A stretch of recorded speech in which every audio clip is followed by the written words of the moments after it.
நகர்தன் பொய்கையிலே வசியர் மிக துதிக்க மற்றுமுள்ளோர் கொண்டாட திசை புகழும் மேவும் சிறந்த குலதேவதைகள் பார்காக்கும் ஆதிசிவன் பத்ரகாளியோடு பேர் பெருகும் சிவனணைந்த பெருமாள் வன்னியராஜ தவசி பண்டாரோ பாண்டவரை இவரோடு கன்னிகள் எழுவராக உதிரமாடன் நவி பன்றி மாடன் நல்ல மாடன் விடுமாடன்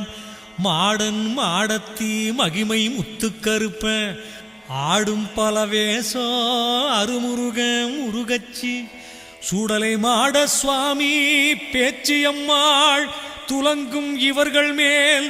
செந்தமிழ் பாடி மகிழ்ந்து துதி செய்வதற்கே மா